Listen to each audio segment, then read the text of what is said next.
Okay, inatan natin.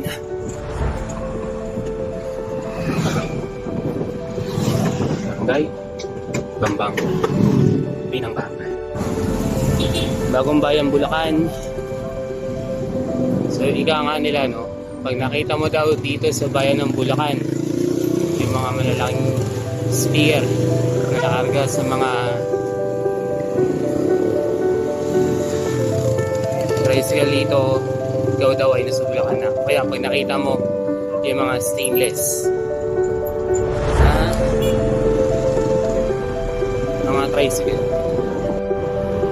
ayan. So nasa sa Senyora de la Asuncion ako, no? So usually ang mga bahay dito or struktura nung panahon ng mga Kastila ay madali lang tandaan. So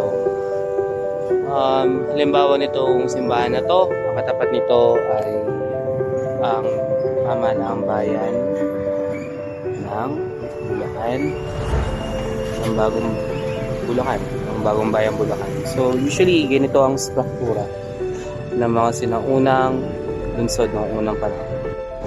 Hindi mo naman sinabi, Google, na tayo ay mag-NLEX.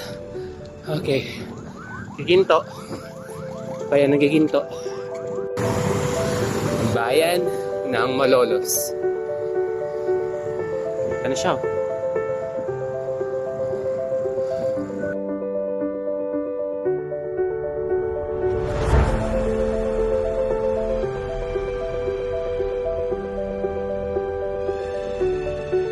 Siyang dito na yan.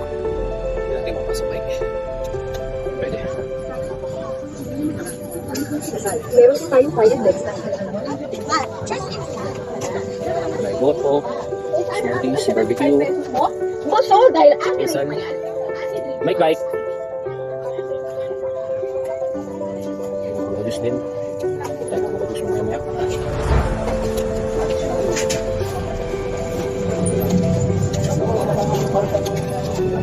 At may chimney bubbles din. So dalaw pinunta natin dito. Para lang daw sisa. So sa makikita yung shorts, rocks, keys. Kasi sa pagkain may mga bracelets din. Pagpagtulog. So mga itlog din, dimsum, Drew's kape, kanil kape. Ayan. Tapos mga ano rin, fruit cocktails.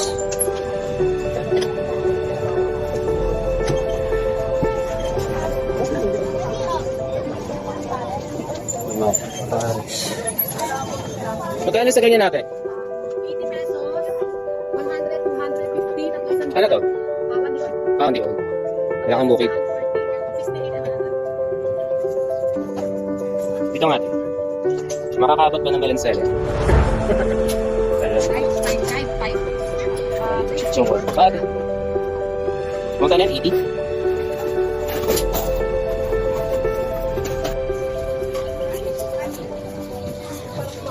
Ang video na nakawala pag uwi. Tabang Road. Ayan.